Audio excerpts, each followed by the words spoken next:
જય દ્વારકાધીશ મિત્રો 8 મહિનાની ગર્ભવતી હતી, છતાં સાસુએ કહ્યું, નાટક બંધ કર. રસોડામાં એક થપ્પટ, એક લપસણ અને એ જ ક્ષણે મારા પતિએ પહેલીવાર જોયું કે આ ઘરની ચૂપકીદી મને અને મારી દીકરીને મારી રહી હતી. અજમેરની એ જૂની વસ્તીમાં બપોર અજીબ રીતે ભારે હતી. તડકો એટલો તેજ હતો કે ચૂનાથી રંગેલી દિવાલો પણ તપવા લાગતી, પરંતુ કેટલાક ઘરોની અંદર એવી ઠંડક પ્રસરી રહી હતી જે હવામાનની નહીં, સંબંધોની હોય છે. એ જ વસ્તીની એક સાંકડી ગલીના છેડે એક મોટું જૂનું પ્રતિષ્ઠિત ઘર હતું. ઊંચા લાકડાના દરવાજા વચ્ચે પહોળું આંગણું, તુલસી ક્યારો, દિવાલો પર જૂના પારિવારિક ચિત્રો અને દરેક ખૂણામાં એક એવી ખામોશી જે બહારથી ઇજ્જત અને અંદરથી ડરની ગવાહી આપતી હતી. એ ઘરમાં નંદિતા રહેતી હતી, 8 મહિનાની ગર્ભવતી. નંદિતા, તેનું પેટ હવે એટલું બહાર આવી ગયું હતું કે પડખું ફરવું પણ મુશ્કેલ થઈ ગયું હતું. રાત્રે પગમાં સોજા આવી જતા, કમરમાં એવો ખેંચાણ થતો જાણે હાડકાં અંદરથી અલંગ થઈ રહ્યા હોય. ક્યારેક ચક્કર, ક્યારેક ગૂંગળામણ, ક્યારેક અચાનક તીવ્ર ભૂખ, ક્યારેક બિલકુલ ભૂખ નહીં. ડૉક્ટરે સાફ કહ્યું હતું, તેને આરામ જોઈએ, તણાવ ઓછો જોઈએ અને ઘરના લોકો તેનું ધ્યાન રાખે. પરંતુ ડૉક્ટરની ચિઠ્ઠી એ ઘરમાં કોઈ જૂના છાપાની જેમ હતી, ક્યાંક પડેલી પણ કોઈના માટે અર્થહીન. એ ઘરમાં માત્ર એક જ વસ્તુ મહત્વની હતી, સાવિત્રી દેવીની ઈચ્છા. સાવિત્રી દેવી, નંદિતાની સાસુ, એ પરિવારની મુખ્ય હતી. તેમના શબ્દ જ આદેશ હતા, તેમની નજર જ ફેસલો અને તેમની નારાજગી જ ઘરનું વાતાવરણ બદલી નાખવા માટે પૂરતી હતી. તેઓ એક સમયે ખરેખર સંઘર્ષોમાંથી પસાર થયેલી સ્ત્રી રહી હશે. આ વાત તેમના ચહેરાની કરચલીઓ કહેતી હતી, પરંતુ સમયની સાથે સંઘર્ષે તેમને સંવેદનશીલ નહીં, કઠોર બનાવી દીધી હતી. તેમના માટે વહુ કોઈ દીકરી નહીં, એક પરીક્ષા હતી, અને જો એ પરીક્ષા તેમના બનાવેલા નિયમો પર ખરી ન ઉતરે તો તેણે અપમાનથી પસાર થવું જ પડે.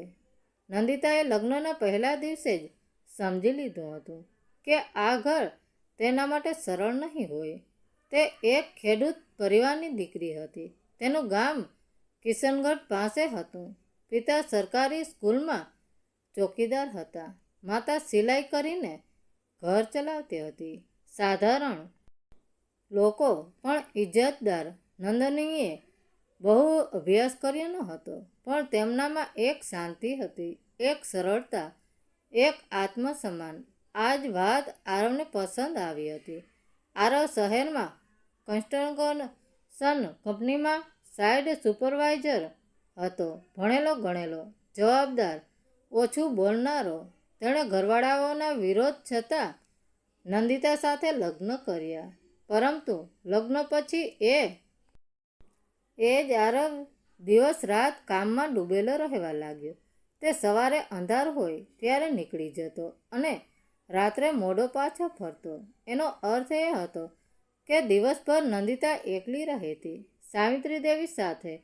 છોકરી સાવિત્રી દેવીનો તીણો અવાજ લગભગ દર કલાકે ગૂંજતો. ક્યારેક આંગણું બરાબર વાળ્યું નથી, ક્યારેક રોટલી ગોળ બની નથી, ક્યારેક તારા ઘરે કોઈએ કામ શીખવાડ્યું નથી, ક્યારેક મા બનવાથી કોઈ રાણી નથી થઈ જતી. એક દિવસ બપોરનો સમય હતો. નંદિતા રસોડામાં ઊભી હતી. ગરમીના કારણે તેનો શ્વાસ ફૂલી રહ્યો હતો. 8 મહિનાનો ગર્ભ અને ચૂલાની ગરમી. તેના પગ હવે વજન સહન કરી શકતા નહોતા. અચાનક તેની આંખો સામે અંધારા આવવા લાગ્યા. તેણે ટેકણ લેવા માટે રસોડાના પ્લેટફોર્મ પર હાથ મૂક્યો, પણ ત્યાં સુધીમાં તો તેના હાથમાંથી લોટ બાંધવાની કાથરોટ નીચે પડી ગઈ. અવાજ સાંભળીને સાવિત્રી દેવી તરત જ રસોડામાં ઘસી આવ્યા. તેમની આંખોમાં ગુસ્સો હતો. આ શું નુકસાન કર્યું? તારું ધ્યાન ક્યાં હોય છે?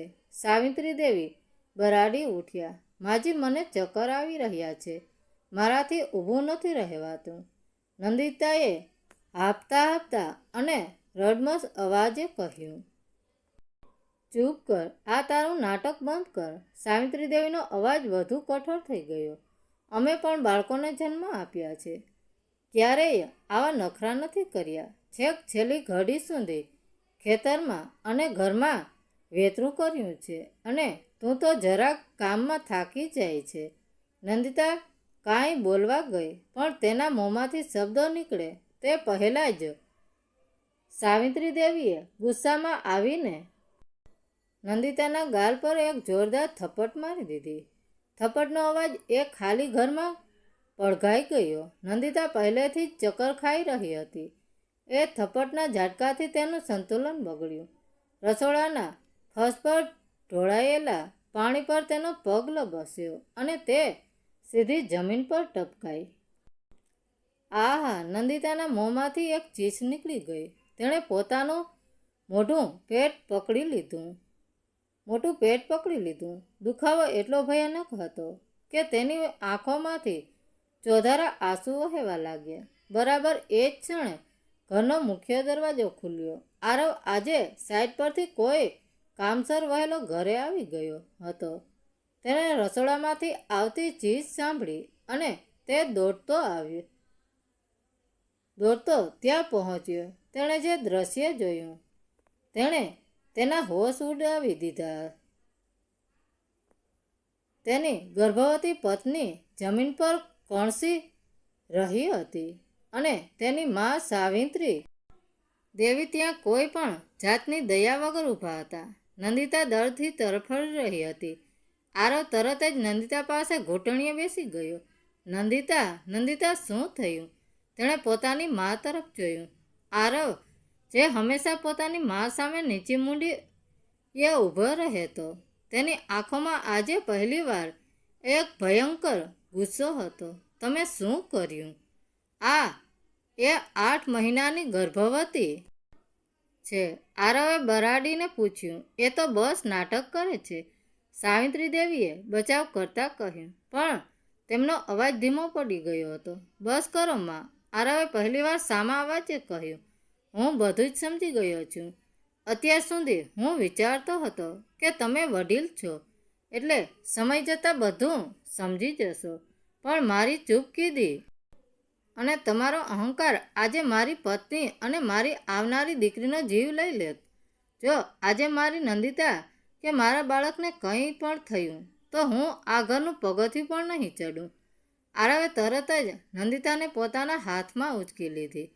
નંદિતા દર્દથી કણસતી રહી હતી, પણ આરવનો મજબૂત ખંભો તેને આજે પહેલીવાર એક સાચી હૂંફ આપી રહ્યો હતો. આરવ સીધો હોસ્પિટલ તરફ ભાગ્યો. સાવિત્રી દેવી શસ્ત્રબંધ થઈને ત્યાં જ ઊભી રહી ગયા. પહેલીવાર તેમના અહંકારને તેમના જ દીકરાએ જળ મૂળથી હચમચાવી નાખ્યો હતો. આરવને સમજાઈ ગયું હતું કે ઘરની ખોટી આબરૂ બચાવવાના ચક્કરમાં તે પોતાની દુનિયા ગુમાવી રહ્યો હતો. હવે સમય આવી ગયો હતો એક પતિ અને પિતા તરીકે પોતાની સાચી ફરજ નિભાવવાનો. મિત્રો, વાર્તા કેવી લાગી? સારી લાગી હોય તો કોમેન્ટ કરીને જરૂર જણાવજો. ધન્યવાદ મિત્રો. રાધે રાધે. જય દ્વારકાધીશ.